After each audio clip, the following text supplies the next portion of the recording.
There we go. Better? Yeah. That's perfect. Welcome to the first of 3 public workshops. We're here for Martin Luther King Jr. Park renovation. My name is Mark Cosmos. I'm a landscape architect with the City of Eugene. I'm Alexis Griffin. I work as a landscape designer for a landscape architectural firm called Cameron McCarthy in downtown Eugene. And we'll do a few other introductions as we go, but since this is a small group, can we just ask everybody to introduce, raise their hand, say hello? Really quickly, give us your name. Can I have my Zoom participants mute themselves? That would be awesome. Thanks, y'all. Great. Hey, Rachel. Okay. about Spark. Oh, yes. All right. Great. Months ago, you were the first. Okay, great. We've been anxiously waiting this redo. Thanks for coming. Don? I live around the park. Live around the park. Great.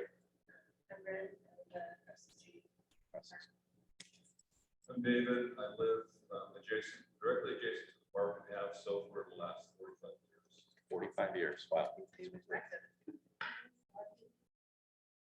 Lisa, welcome. We have in the back Philip Richardson with our Parks and Open Space.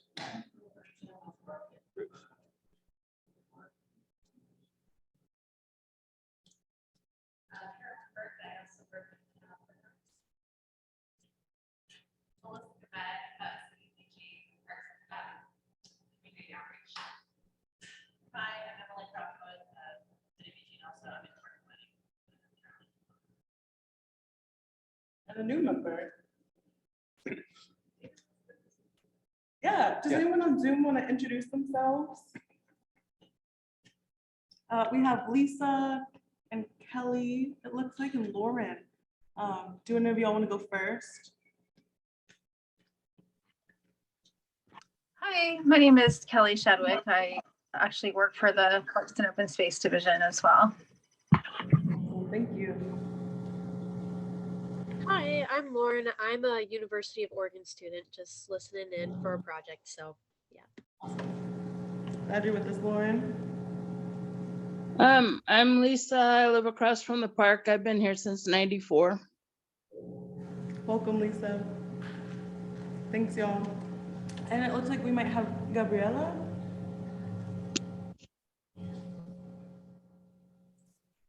Yeah, I'm Gabriella. I'm just here listening for a project. Thank you. And we have one new audience member. Would you like to share your name? Welcome. Group. It's a small group, so. I'm Levi. Hi, Levi.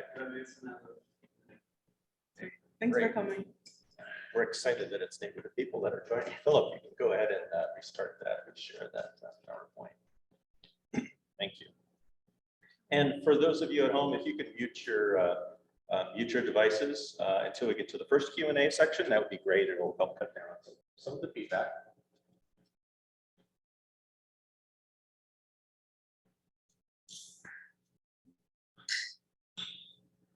Screen. The screen one above that. There you go.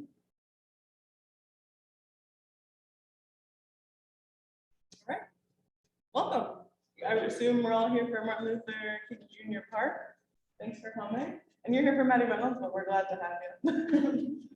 So again, Alexis Griffin. I work at a local landscape architectural firm. We'll be helping out today. Mark Cosmos, as you said. Next slide, please. We wanted to take a moment to read you all our land acknowledgement, so I will read through that right now.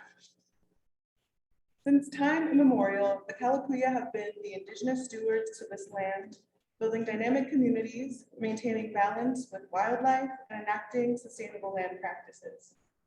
Following treaties between 1851 and 1855, Kalapuya people were dispossessed of their indigenous homeland by the United States government and forcibly removed to the Coast Reservation in Western Oregon. The City of Eugene is built upon the traditional homelands of the Kalapuya peoples and acknowledges the inherent sovereignty of the 9 federally recognized tribal nations in the state of Oregon. Kalapuya descendants are citizens of the Confederated Tribes of Grand Ronde Community of Oregon and the Confederated Tribes of the Siletz Indians of Oregon. They continue to make contributions in their communities here and across the lands.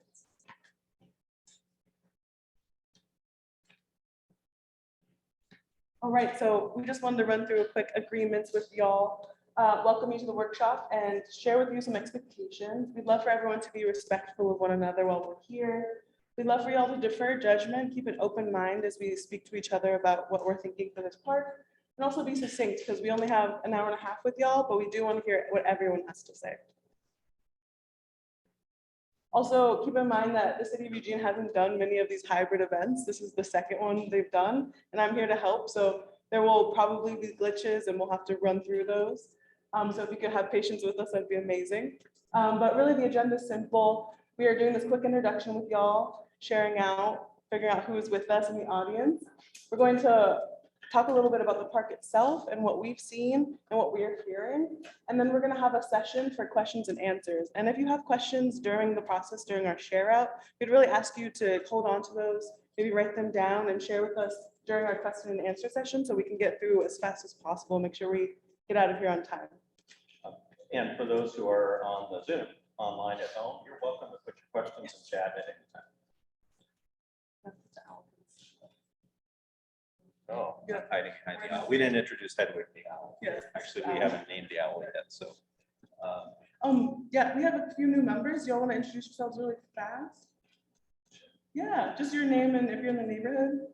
Yeah, I'm Shane O'Neill, school here, and we just live half block from the park. Great. Sir, you're also in the neighborhood. Do you want to just share your name? Sure, my name's Blake. Thank you for coming. Thanks for coming. And just a reminder, if you haven't signed the sign-up sheet, please do. We will not be sending out a second postcard. And so that sign-up is the way we're going to inform you about meeting two and other follow-up and questions that we might have and that sort of thing. So how did we get here? This, the renovation of Martin Luther King Jr. Park was one part of the recommendations in the 2018 Parks and Rec System Plan. The system plan was voted on by many voters, and thanks to that, we actually were able to classify this as a priority one project. We're looking at renovating the park, and that's going to be paid for through Parks and Rec bond money, and maintenance comes through the levy. And we have a budget of $700,000 for the park renovation. Next slide. Let me just give you a real high level, like 20,000 feet, what a park planning process looks like. We are actually just in this very first square, we have community and us engaging with you. So that's our role in parks planning, is to make sure that we hear everything we need to up front. And then we start working on things like construction drawings and that middle phase there, which will happen in 2023. And then in 2024 or 5 is when the park gets constructed. So right now is the big picture. We're looking to hear ideas and develop some concepts, and we'll share those with you. Next slide, please. So to expand on that very first section, over the course of this next few months, we're going to go through 3 workshops. There'll be 3 sets of surveys. We'll start today with project overview, some goals. We'll set some goals together. We'll look at what the park has now and try to pick through that.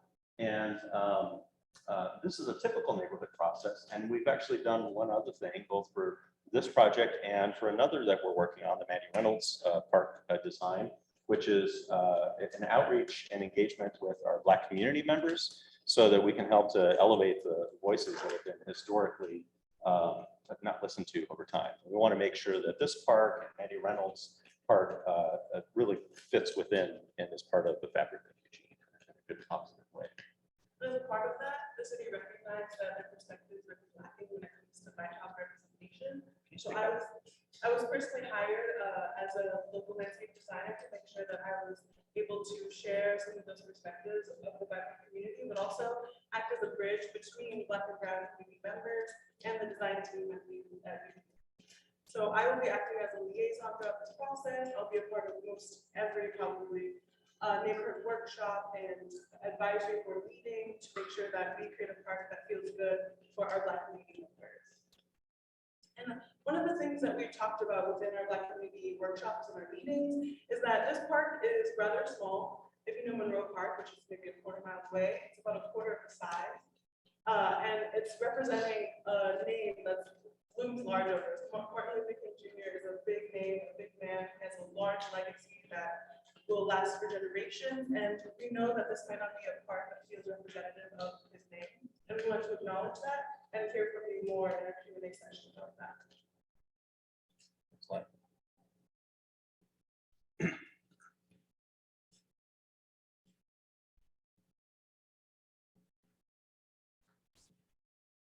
So that community input phase, that's the top bubble on there.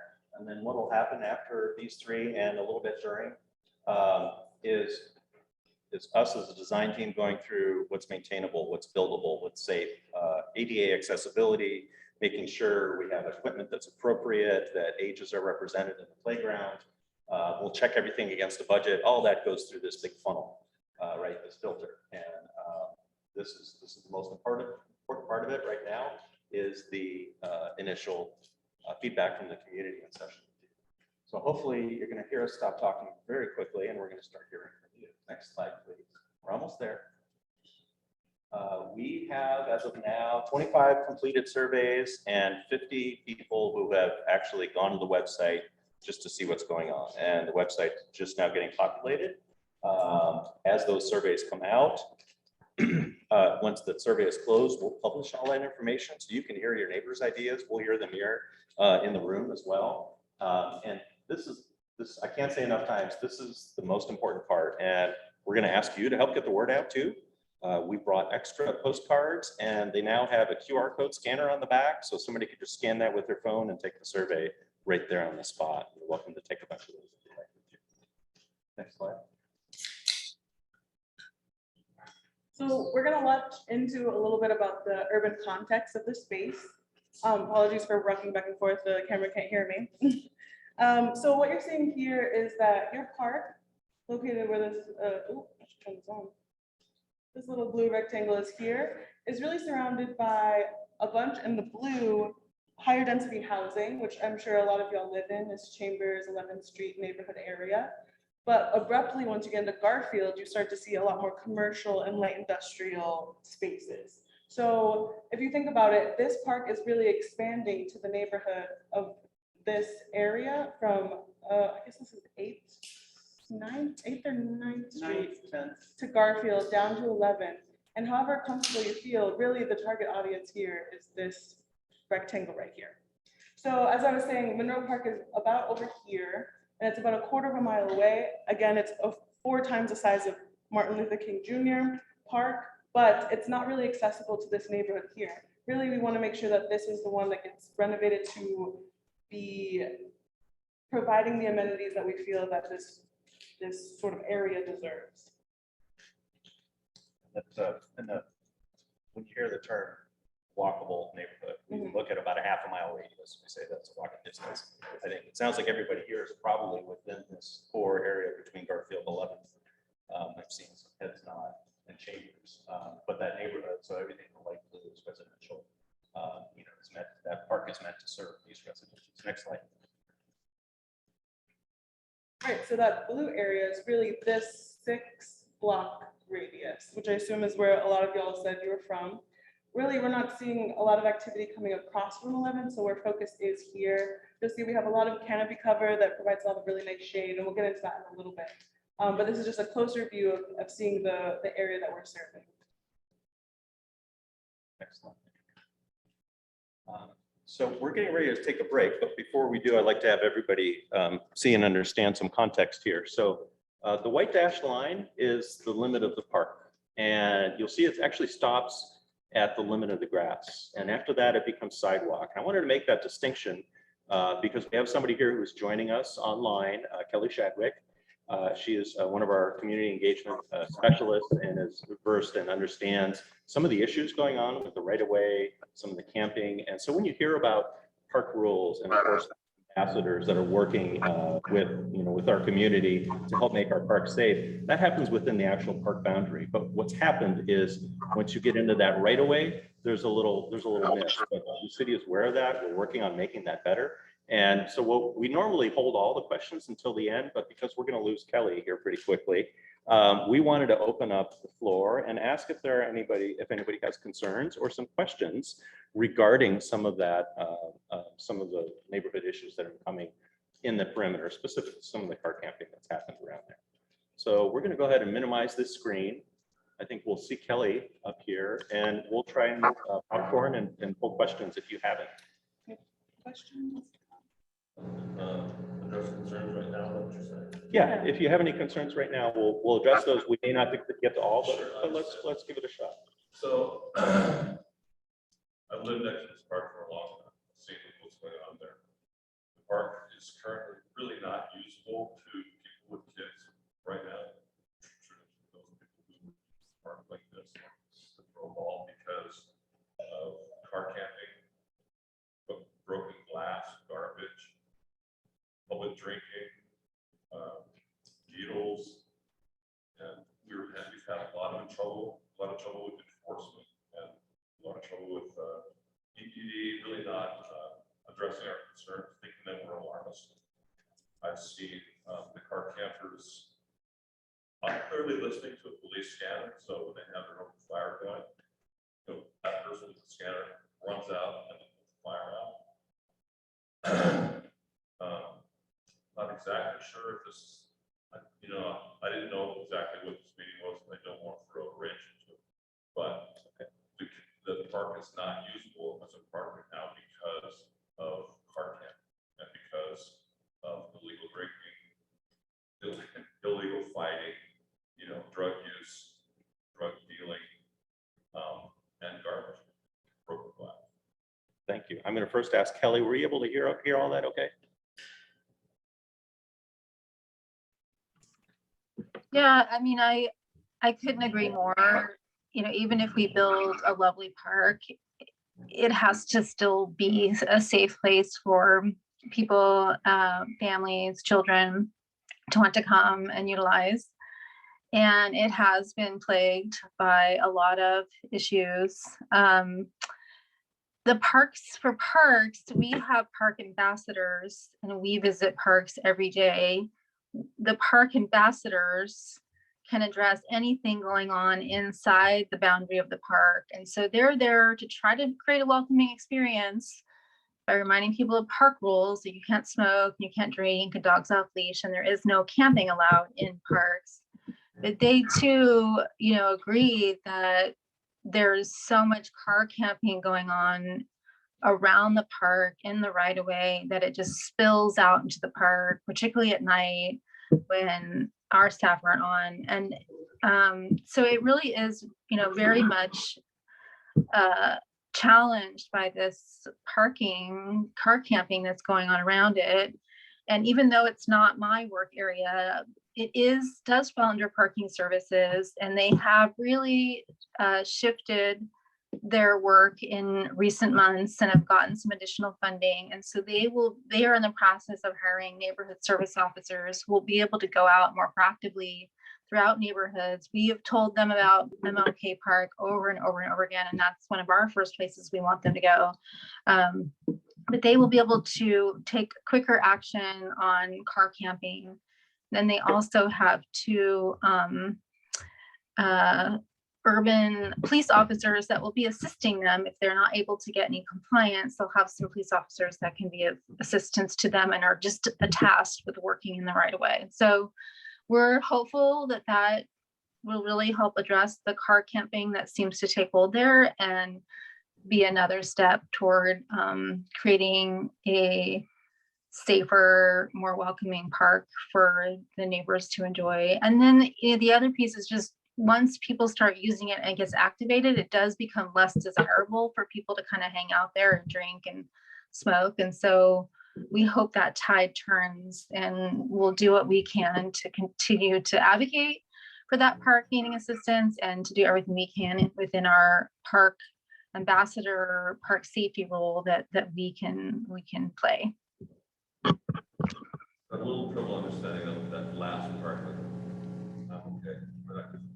And actually, if I could add to that before we jump to the next question, I heard one other thing that Kelly, if you recall, when we showed the park, this park has a very small, concentrated little neighborhood that's around it, right? So when you compare this to, say, Monroe, Monroe has an active West Side neighborhood association and lots of individual residents. From that perspective, 20 different individuals calling for help for the park is different than the same 5 around this park calling more often. And so I think from a listening perspective, it would be good if the city understood that there are only a handful of people in this residence. So you are going to hear from them more than once. And it shouldn't be taken as an alarmist thing. You're hearing from all the people that live there, and you don't have the benefit of same neighborhood association and the same number of residences that you have around a bigger park. So perhaps you can pass that on. I just did. In It's on the record. You had a question, Thank you. Chuck? So we have a second. Oh, sorry. Oh, sure. I'm sorry. I'm standing on the bad side of the aisle. Oh, it has to do with the glare. That's right.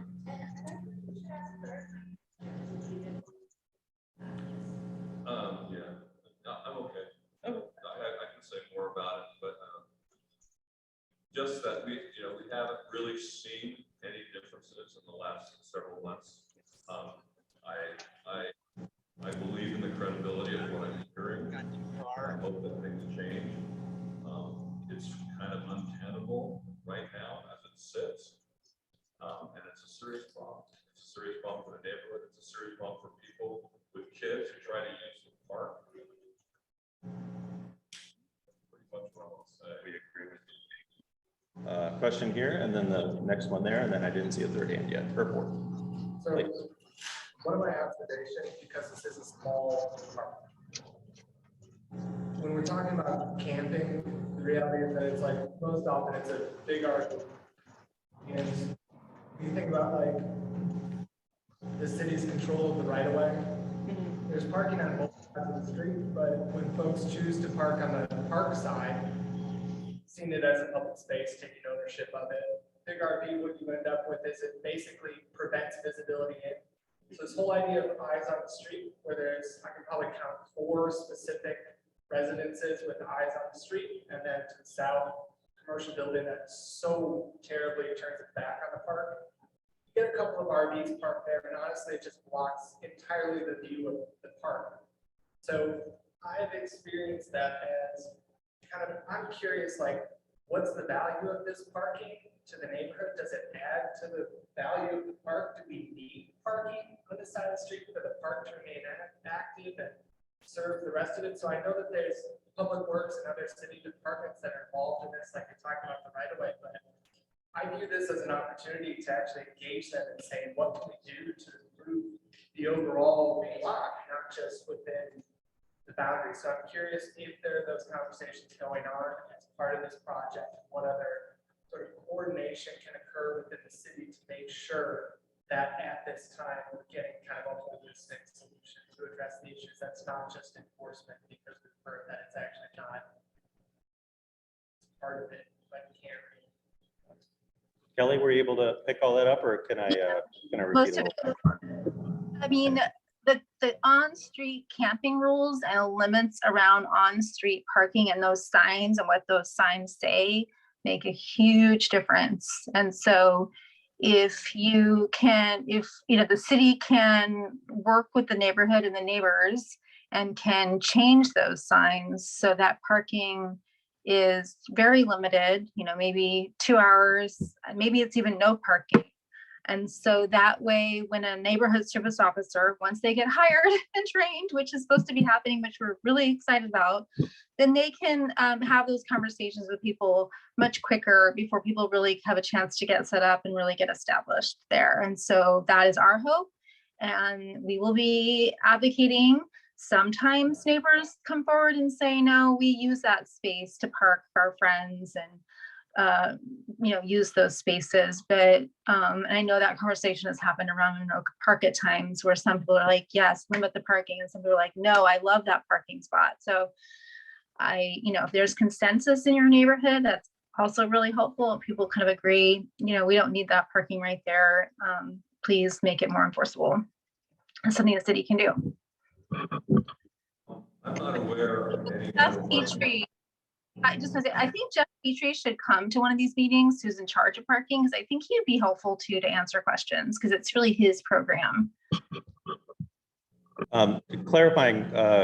Clarification, Kelly, there currently are no parking or parking limiting signs around the park. I don't, what do they say right now? Do you know? There are no signs that limit parking. There's no restriction. No restrictions to parking around the park currently. That's a real low hanging fruit, that if we can get some signs there that restrict parking, I mean, that's something that, you know, we should be able to work on soon. And I will follow up with Chef Petrie tomorrow about that and our park staff, and maybe that's something that we can do right away. I don't know if anybody's looked at that and has a different thought on it, but I don't see why we couldn't put up no parking signs I see on a the lot of street. nodding here, Kelly. Yes, please. Everybody would I like have to. to ask Jeff Petrie, but you know what? He lives next door. I should just walk over there. We'll wait. We'll wait. Okay, just stand by. Thank you for asking the clarifying question, because that was pertinent to this. Did you get your question answered then? Yes. Perfect. My question is pretty much along the same lines. I live directly across the street from the park. It's beautiful. I look at the playground, I see people happy, and then our theme park's there. And I can only see garbage, and that, you know, not to mention just coming and going in the safety factor. And so I need to know what could be done as far as yellow curving. I feel like we all want to be able to walk to this park. That's part of the beauty of that tiny little neighborhood. And you don't need the parking. I don't even own a car. They can, you know, my neighbors can park in front of my house, but you get that yellow curve. So I just wanted to put that out there. That was an option. Thank you.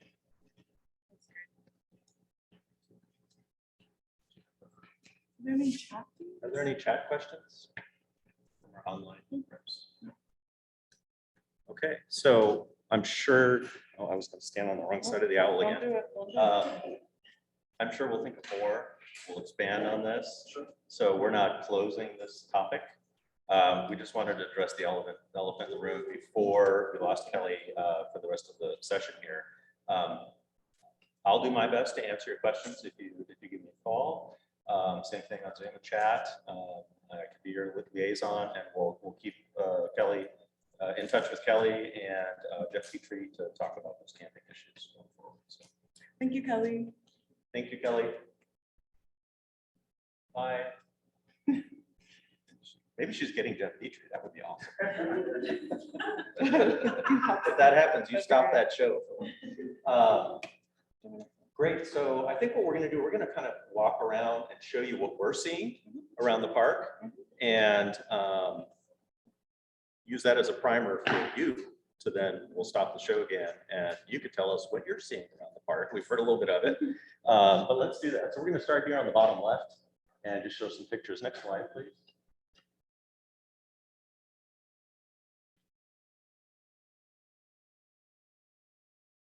There we go. This is a view north from 10th Street, northeast. You can start seeing a little bit of the big berm that's in the middle of the site. What I see when I walk through here is just wonderful shade. And of course, my back is to the street, the right of way. And what was out of the frame of this picture, you'll see that in just a second. But, you know, a very skinny walking path around. And so, you know, that's not something you can walk side by side on. But that was the intention of that. I'm guessing as designer is so that people could walk around the park and there aren't these hidey spots that could be potential issues. So that could be a good thing, but we want to hear about that.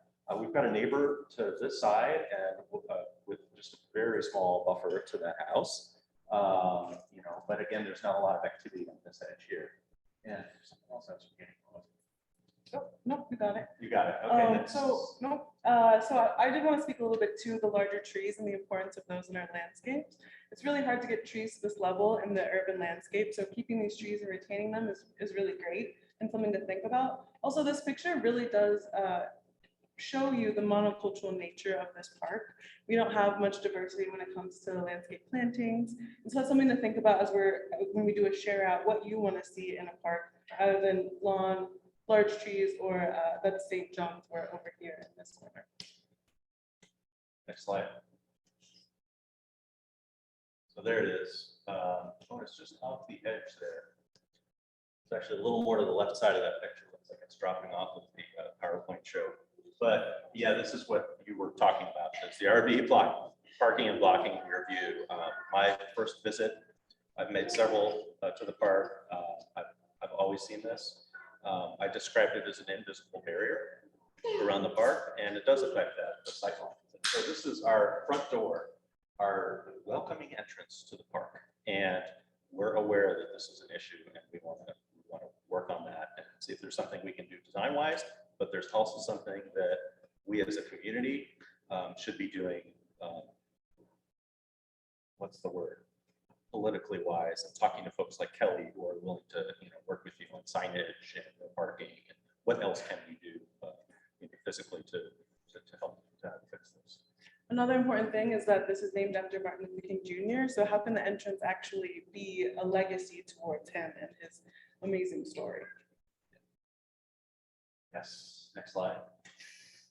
The courts. I have seen the courts in use. I'd be curious if this is more single one or two people or big pickup games, and are we missing things like bench seating and things like that? Let's for a minute think that we're going to solve the perimeter issues in the park, and we want to hear about how you would want to be using the park. What are these things? Is that a valuable feature for a neighborhood like this? We think it is, but we need to hear from you.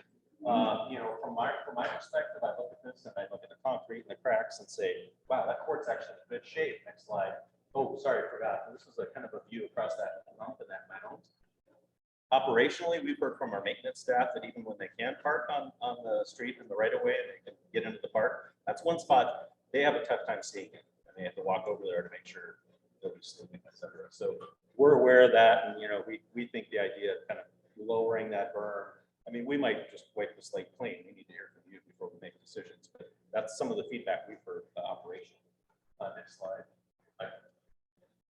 You want to be spoken to about these things? We're gonna wait till we go to the question. Yeah, we're gonna run through about 3 more pictures, and then we're gonna open up the floor to all of that and really talk about all the design issues that we might see and wants. Court conditions here. Oh, that darn glare. Kind of see it through the glare. Kind of see it. This tree is really heaving mostly the sidewalk and the pavers. The actual court's in decent shape, but things like that have to be addressed. Either that paving comes out or the tree comes out. Is the tree good, valuable shade? Or is it terrible in the winter and you'd rather have it out? That's the kind of thing. We hate to take out trees without having that conversation first, but. Oh, sorry. Playground itself. The playground itself is pretty old, dated, needs to be replaced. I think most of you probably remember there were some climbing structures towards the back. Those were removed when they were no longer safe and repairable. So it's time really to start fresh with that. The art pieces that are around there. Yeah, so there's lots of opportunities with this art wall. It's dilapidated currently, but other ways we can start thinking about honoring MLK Jr. is memorializing him in an art wall. So the example I think of specifically is a Seattle memorial, one that's immersive and actually uses water to play with. And it's really exciting for young kids. Another thing to think about is when we do end up wanting to upgrade this facility, can we make it accessible to disabled children or people with alter abilities? And can we make the ground a little bit more stable for them as well? Next slide. Furnishings. This is a double-edged sword. The water fountain is something that I think, especially for little kids, to have water available. Of course, we need to talk about how the rest of the community uses that. But upgrading the furnishings, making sure there's enough bench seating, not just in one spot, but in other spots too. Not everybody wants to be sitting and watching the playground. You want to be in other areas, but we're going to balance that with people living in or sleeping in the park. And it's an issue. I don't have a solution, for that, but it's a conversation. Maybe there's a safer spot to do that or a safer way to do that. Next slide. And then this is that backside perimeter that, you know, the intent of this walk is just to make sure we've got a walking access to keep eyes on that. And this is one of those areas that will be addressed a little bit. Alexis mentioned that monoculture. So if it's an interest for the neighborhood to have a little bit more diversity in the plantings to kind of increase that, you know, diversity and color and what's going on in the park, that's something we want to hear. Here. We're ready for you. I think what we'll do is, Philip, we'll go ahead and stop sharing that screen. And we're going to leave the owl on. Well, somebody's. Go. Is that good? All right. We're going to leave the owl on and we're going to open the floor to questions. I know you've got tons of questions, but I'm going to see if there's somebody else who's maybe has hesitated to speak and wants to say something.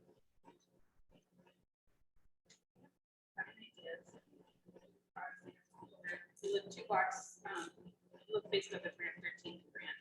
We are south of 11th, whatever that's worth. We cross 11th to get there. And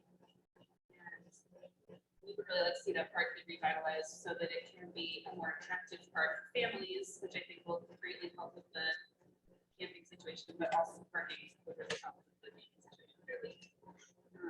But I think if we can incorporate some features in the park that are more unusual for that part of town, like water, I think would be awesome.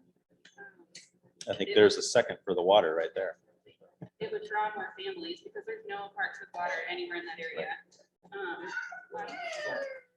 That's okay. But something like that, yeah, some sort of water feature for kids to play with. It would help draw more families and make it, there'd be more of a reason, because yeah, the one dilapidated playground thing is not enough to draw families from outside of the immediate neighborhood. So, and just to recap, in case it wasn't picked up on the owl here loud enough, more things for families with young children as a draw to the park, as a draw for the neighborhood. A skate spot for teens, which I think would also really increase the use by people who are non-campers. Instead of, discouraging skateboarding by putting skate stoppers on ledges.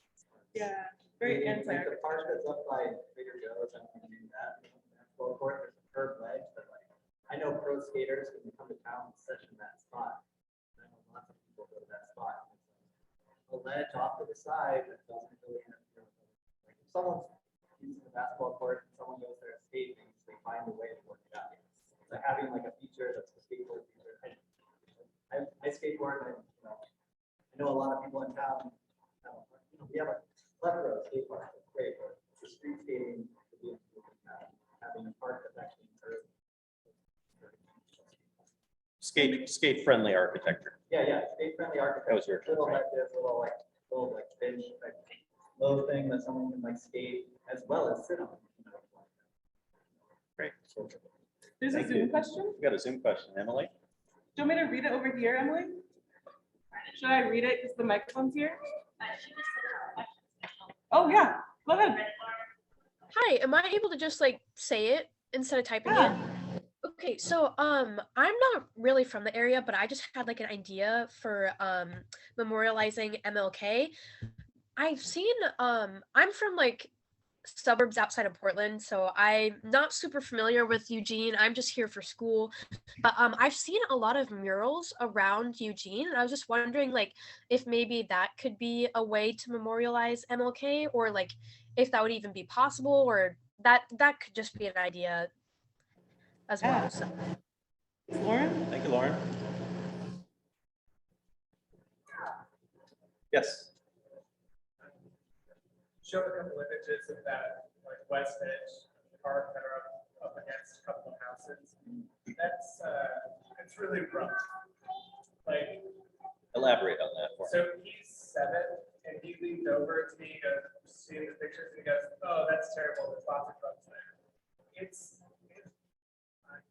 challenging. It's, you know, that backside, it is an area that's inside of the park, it's a separate thing from any car camping thing. Like folks who are using, who are spending the day there, that's where they came, because it's the furthest from you, it's right next to the place. It's challenging. One of the issues is like, once you get something going on in this park that's maybe not like family friendly or activity that we would prefer to go on in our neighborhood, but it's gonna happen, that it means that the whole park is impacted. So like, there's not the ability for, like, activities are all kind of one thing happens in one area. And, you know, like, my kids, if they're at the playground, they're like, choice spot 15 feet away from where people really prefer to go because it's shady. They're trying to be out of the way potentially, and they're trying to not bother. So like, I would love to see that west edge be a real defined area where like it's usable. Yeah. And maybe that's a way to help improve the experience of people who live right up against the park. Activated enough that it discourages the unwanted behavior and drugs and that sort of thing. Activate the out of sight spaces. Is that a good way to? Yeah. Okay. Sure.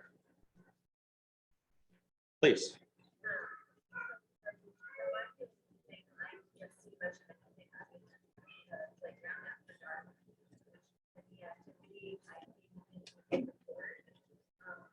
Especially that time.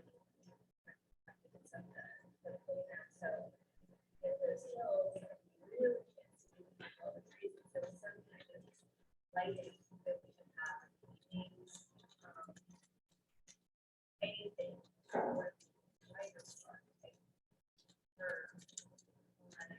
Better lighting.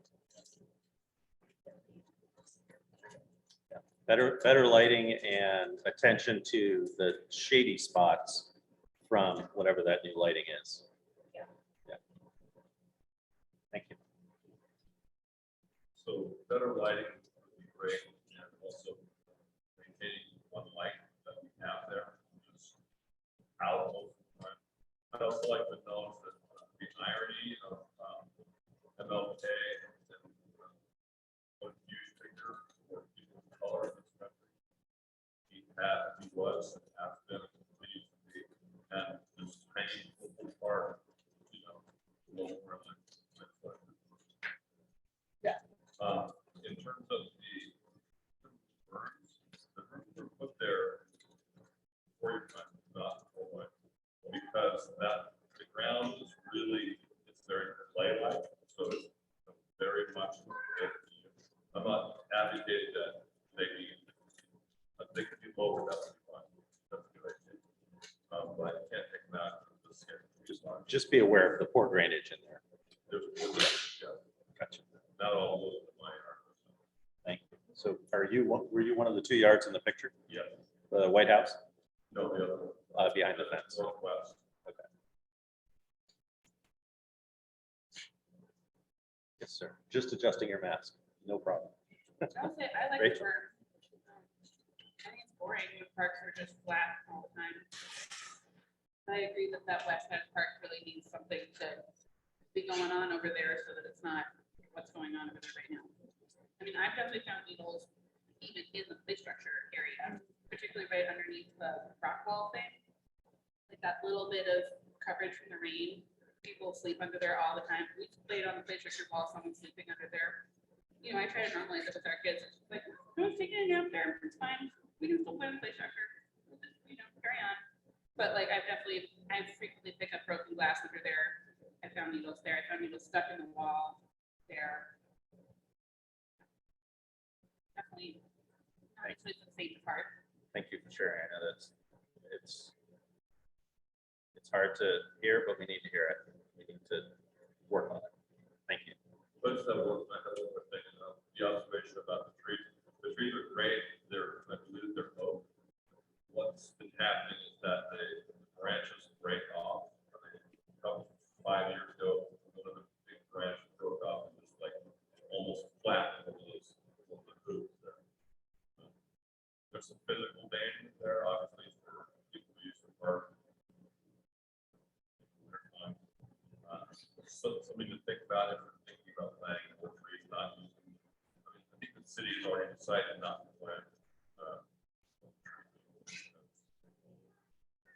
It depends on the type, for sure. And I'm not at the city, of course, I don't want to speak for y'all, but at the park blocks where the farmer's market's going to be transitioning, there are two different types of oaks. One's an evergreen and another is not. But those were specifically chosen for those reasons, the safety hazard reasons. There are also variations that come from Northern California, so they're climatically resilient, which is something to think about as we start to transition our own landscapes. But yeah, that's an apt point. And I haven't been able to identify those trees yet myself, so it's really good to have that background info. And we'll probably have our forester go out and take a look at the health of the trees, especially once we start talking about design and thinking about, well, if we're moving some things around, does it make sense to limit these up? And talk about successional planting. You know, it may not happen in our lifetimes, but when those trees go, the ones to replace them need to be planted now for that 40 years from now. And just one more comment about the basketball court. Typically it's used by one or two people, partly because of the restrictions that we talked about with the car camps and stuff. When that's not happening, you can sometimes see larger pickup. But it's definitely a feature of the park that I think is good. Use love. I like the place for Yeah. so yeah, I would agree. Something to be in shape. Metal netting would be great for the hoops. Metal netting for the hoops. Well used, loved. I'm sorry. There was a started the pandemic, I remember there was like a middle school basketball game there, like 50 kids, and I was like, oh, you can do this. Wow. That's awesome. Yeah. But yeah, someone did it. It worked.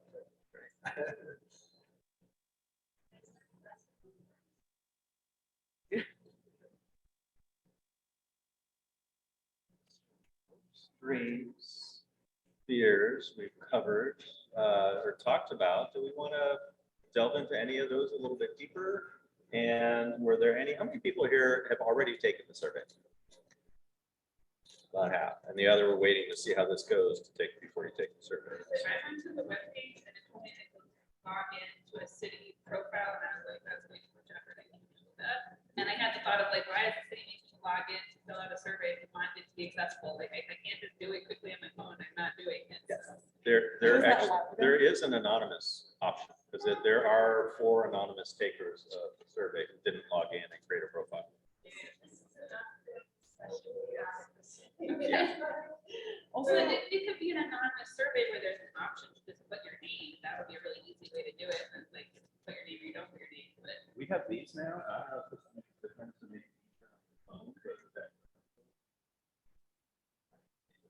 Well, so what I did want to tap on is we discussed this a few weeks ago.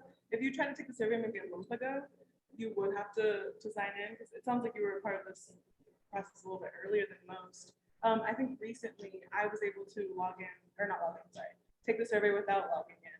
So if that becomes a barrier, I'm sure you can reach out to us and we'll try to work through that, because it shouldn't. if you want to do the survey, Yeah. I will take the time to log in and do it. But I was like, this is It so should- dumb. Why do I have to log in? You're so right. You're so right.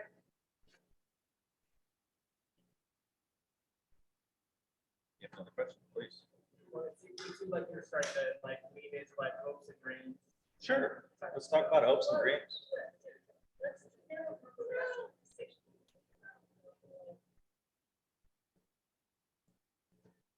About the fears? Sure. We can stay on fears. Well, what we, I was thinking of, how we can have a conversation about what our hopes and dreams are, but sometimes we have to get through what our fears are first. And so we want to get to the hopes and dreams. Talk a little bit about what we fear, but I just want to open it up beyond the parking, see Gotcha. if there's any other fears that people might have that they want to get out before they can fully embrace the hopes and dreams for the future. So I'll put the first fear out there. We designed the most awesome park in the world, and the first day the car camper comes up and blocks your view to the playground. That'd be my fear. So I'll get us started like that. So this is about what could go wrong. You mentioned basketball. If that we were to take out the basketball, that would be fair. Great. Now we got ants going up. I got you scared. Sorry. So you would take out all the beautiful trees. That would be terrible.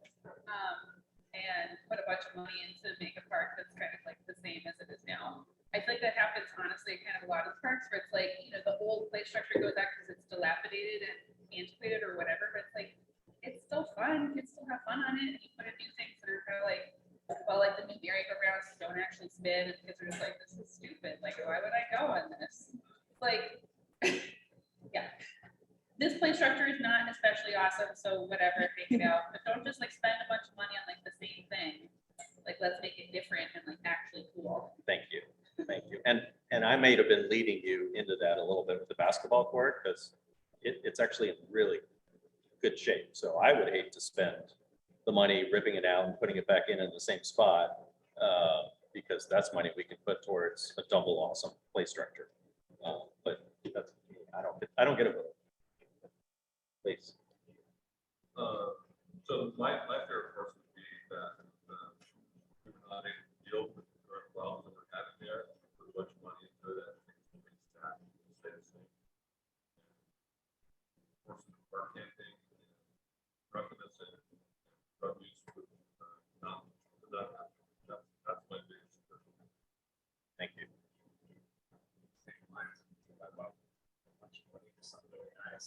And not address the situation, we're just going to run up and down making this something really nice. Spurs and marketing, and just the only way you're going to do that's just the way it occurs. You need to solve it, stop that. That's what you have to do. Thank you. I'm sorry, I can't figure out how to chat and I can't hear everything that's going on, but I prefer to keep it without having restrooms on site, because that'll just cause more problems with people going in there with vandalizing or drug use, and with the amount of transients that we have. I mean, they already defecate in the park as it is. They don't even always use the bushes. Sometimes they just do it off to the side in the grass in front of you when you're standing out there. So I prefer not to have bathrooms built in there to cause more issues. And I did hear somebody say something about the trees, and every time it snows, there are limbs that break, but by now, probably most of the ones that are weak have already broken off. So that's good.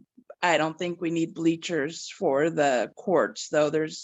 They do have pickup games occasionally, but there's not that many people and they're not out there watching. They just have their car doors open with the stereos blaring. So and that's about that. But then we do have the issues with the people that drink driving their carts down the street on the way to the bottle drop. And as long as you're doing signs, if maybe you could do some speeding signs, because they blow past that stop sign every day. And if we're going to have a park, a nice park that people are going to be visiting with their children, then we need to have the cars slow down so they don't run somebody over. Thank you, Lisa. Thank you. And I'm going to go back and just repeat what the two gentlemen said in back, reinforce, which was, if we don't fix, the fear was if we don't fix the on-street parking and car camping problem, that this, whatever the nice park is that we get, would be a shame, because you won't be able to get to it, can't go through it. So it was both the, whether it's yellow curbs, parking signs. Did that summarize? Great. Thank you. Thank you. Yes, please. So, like a few years back, when Charter Mall Park was redone, we looked around there before it was redone, moved away, and then we were like, whoa, this is amazing, it's so much different. I remember there was a gazebo that was removed because like teenagers would hang out over there. And so there's some things that like, I'm hearing, like, there's some things that aren't working. And I don't know how many of them have to do with the park design, but that was the time when I saw things changing, where they were like focused on how to make like activated spaces. So it would be my fear that like what we get is like new and shiny, but not ultimately good civic space. It's right in the center of our neighborhood. I'm seeing some folks here that we've lived in the neighborhood for years that I've seen for the first time, and I'm like, this is weird. Oh my gosh. So like my biggest fear was go through all this, it's such an opportunity, and then at the end of the day, folks just close their front door and we're turning our backs on it again. I don't know what can cause that, but that's my biggest fear. I just want to make sure that Yes.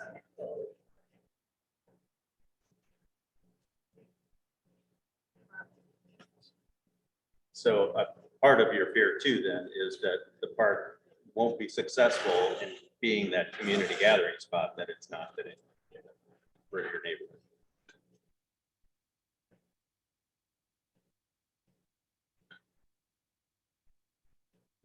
I don't live exactly.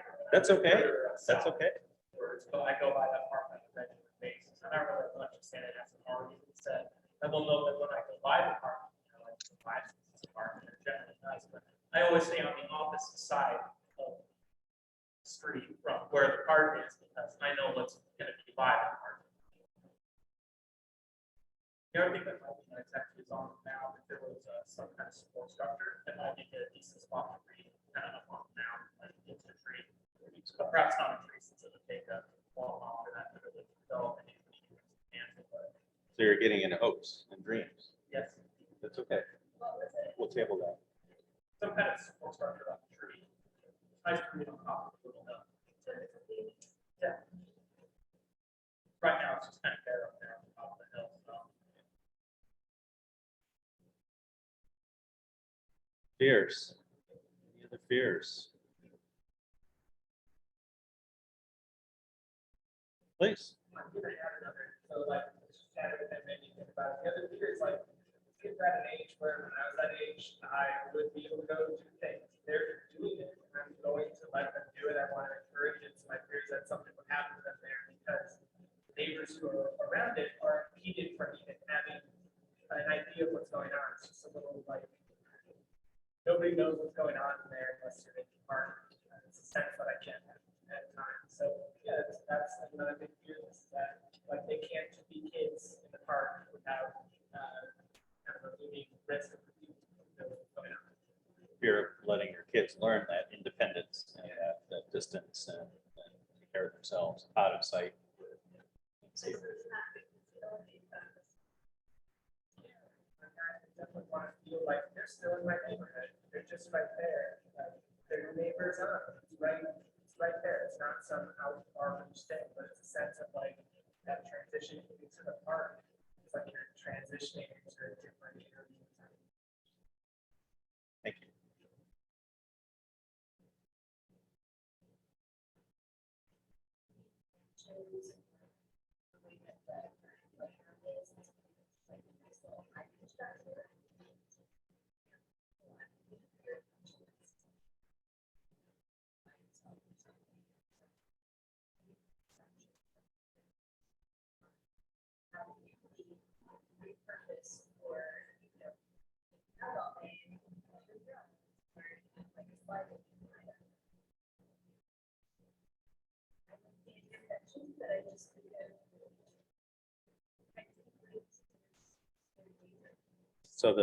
I'm going to repeat it for the sake of those who couldn't hear you at the back of the room.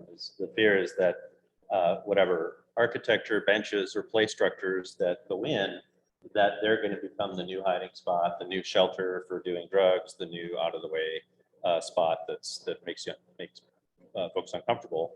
And as somebody coming to visit the park, you have to worry about who's right around the wall when you get there. You know that the height of that wall is probably an issue if you're coming in from the south, right? Yes.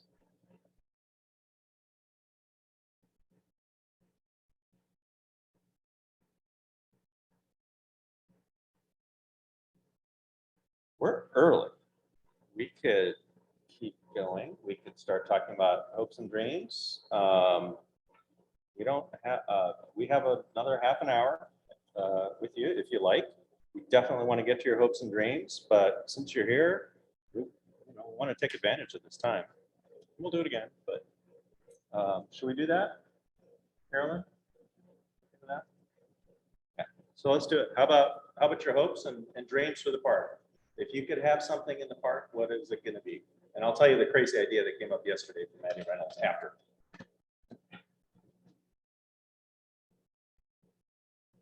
Well, they got the first place structure that went in there. There was a big circular slide, probably twice the size. Yeah, why that was taken out? It was so cool. I don't. It was before my time. I know those slides. I grew up with those slides. I think they probably just don't meet today's safety standards. So when a park is renovated, one of the first things we do is look at the equipment and say, does this meet all the safety standards of the Playground Institute for things like fall zone, catch hazards, trip hazards, things you could snag on. Can a kid going down the slide, is their shirt going to get caught on something and all of a sudden their own piece of clothing is a choking hazard? All those all that old equipment that we grew up with. Yeah, it's a shame. And the merry-go-round that spins like crazy. They don't make those. They all have the attenuator on them, and that's for safety. Large 2 stories, not 2 story, very tall spiral slide. Were you around? Remember that?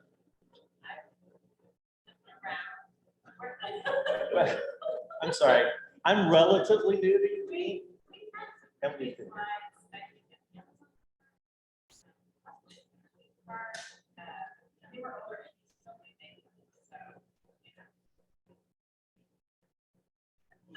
They're all, they are. So now, for a big slide.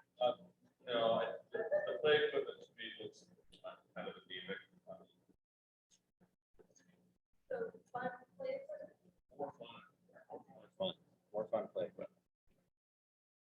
But I also would echo Brent's concern about the current state of the play equipment being put I but I was that. That's it. Yeah, don't apologize. It's all right. Yes. Reshare our hopes and dreams and Tan and my 4-year-old's hope and dream. Tan wanted me to share that he would like a fire pool. Fire pole. That is a new one. That's awesome. But I think our family's greater hopes and dreams are for a cool skate spot and a water play spot of some sort. It does not need for the sandbox. Does not need for the sandbox. Just water. Okay, sometimes we have like a sand play feature that has water. Like those a lot, but we don't need that used for our house. Yeah. They're it's a commitment to go to those because then your child is wet and sandy afterwards. So water but no sand. Yes, water but no sand, please.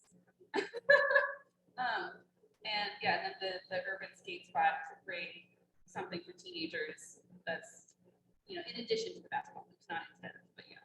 Just teenagers or? Well, and adults and small children. Yeah, my kids are already learning how to skate. I don't know. It's not my kid. Oh, so the sandbox that was put in there just became a giant cat box for all sheriff cats. Yeah. So I think it's gone. Yeah, there's no sand. Yes, there's no sand. There's one sand. There's one sandbox.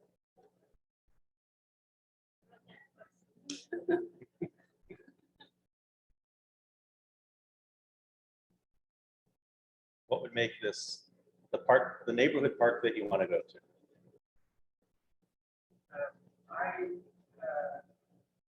There's one bench.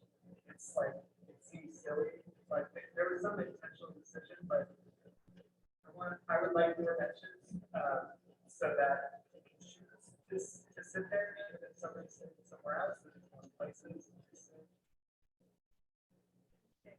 The only factor is right.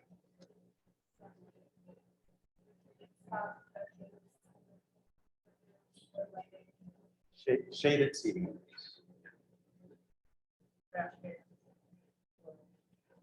Laurel? Yeah, it's you can see it in one of the photos of like the south edge, that like, it's actually a quite active edge, right? Like a lot of people hang out there, because it's just blocked from the sidewalk, basically. And so it tends to be a place where there's a whole bunch of trash and it's just convenient where it gets left. That's probably still gonna happen no matter what, just because there's so massive. Right, because of the traffic that goes through there. Yeah, it'd be nice if it could at least like a place where it could go. Sure. You had an idea, I saw it. So one of my hopes for the park is kind of expanding it in that area between the small little community where we live and the that north west side where there's more commercial buildings, and a lot of these buildings just kind of have a lane edge and no door, no eye space in the street. That's where a lot of these campers crime issues through a lot of trash, and a lot of trash is just chronic. That sure, probably that.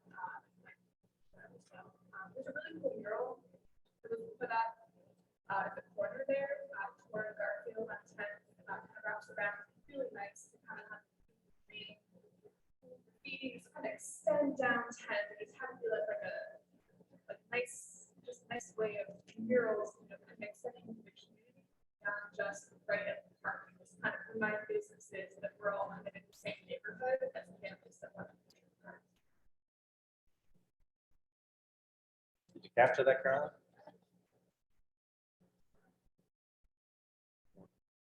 More art that knits the community into the park.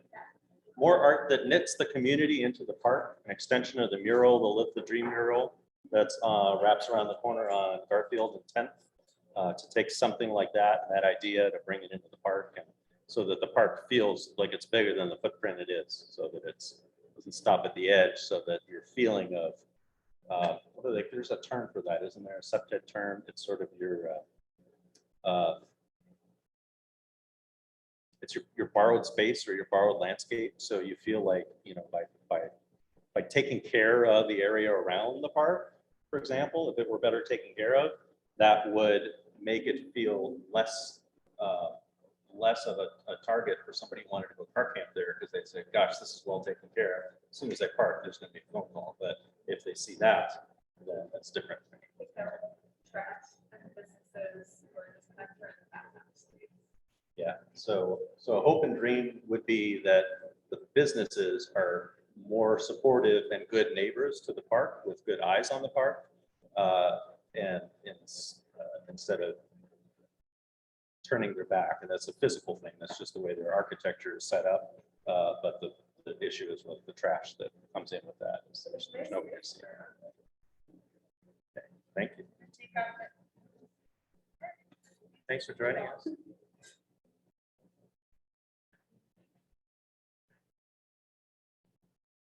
Anybody online? So I have one more thing to say, and then I have to go for the second rent idea about the lighting.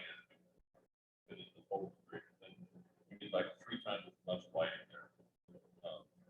And we need the lighting that's already there. Okay. 3 times. Would you be willing to visit a park or two to look at lighting and say, yeah, that's the kind of level we're thinking of? Check out Monroe. Okay. We just did that. I just replaced. I've just replaced all that. I mean, it's basically the same layout, but our concern and neighbors' concern was the glare out to the neighborhood. So specifically, I want to know how well we did. You know, so maybe stand close enough. You're the house right next to there, so. I would put up with the glare to cut down on the drug activity that happens after sundown. Good man. Yeah. Thank you for your time. Thank you. Yeah.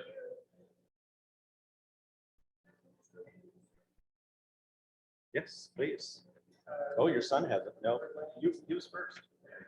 You were first. I wanted to talk first.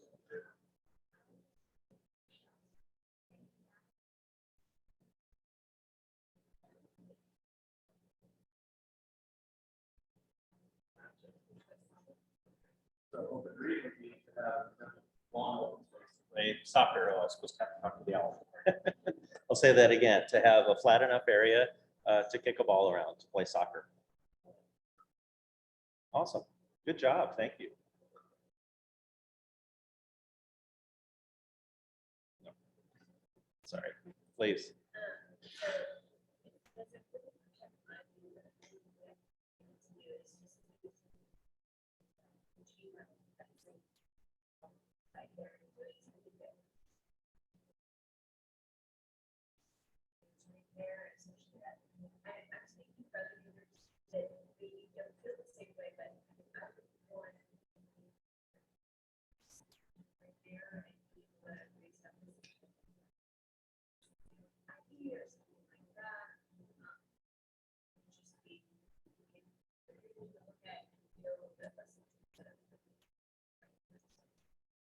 So I'll just repeat that for the sake of this is mainly for the neighbors who are along the edge of the park is that the barrier and fencing there and placement of the berms is such that park users can't just stand and look into the backyards and the houses and the homes of the private residents to increase that buffer and that screening so that you're comfortable living in your own house, right? That's not too much to ask, is it?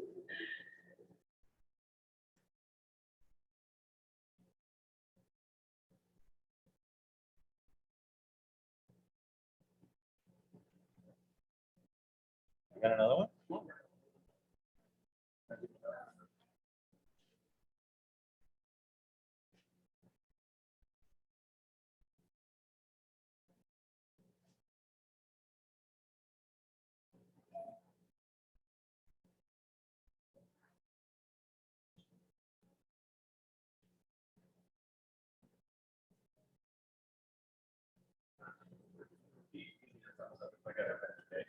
Okay, so the first is for some benches and some seating around the basketball courts. That's the thumbs up, awesome. And the second was for the swing set, which currently has 2 swings in the middle. Our young fan here noticed that there could be 2 other additional swings on the sides, right? So that you get more than 2 swings.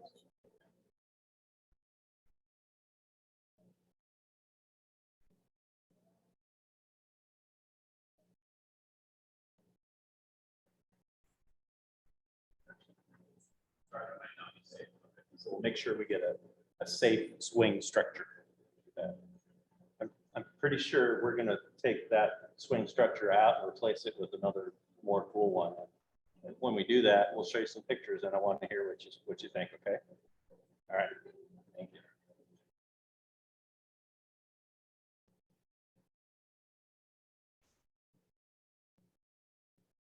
Any questions online, Emily? Okay.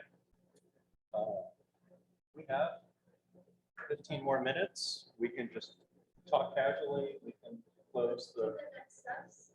Oh, next steps, yes. Let me know if you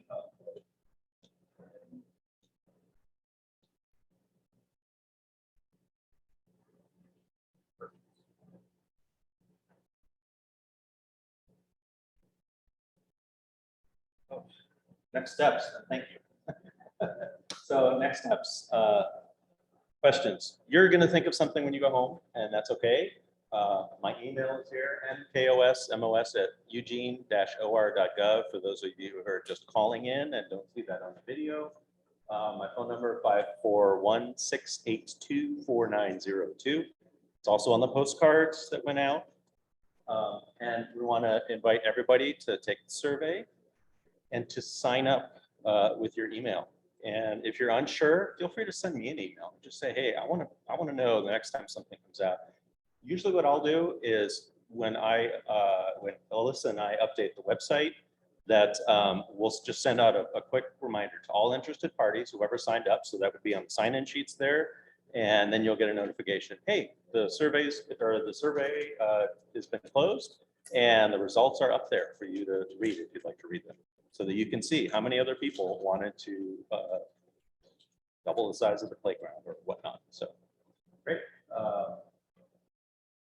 Take the survey, take it as often as you can. I didn't say that out loud, did I? No. You can't, it only allows you to do it once. Sign up and thanks. Look for a notice on the website which is at engageudine.com, and we'll let you know when the next public meeting is. So what we're going to do now is we're going to take the information that you gave us here tonight, and we have this recorded. The recording will be up, so if you want to watch it, make sure you heard what was right, that'll be up there.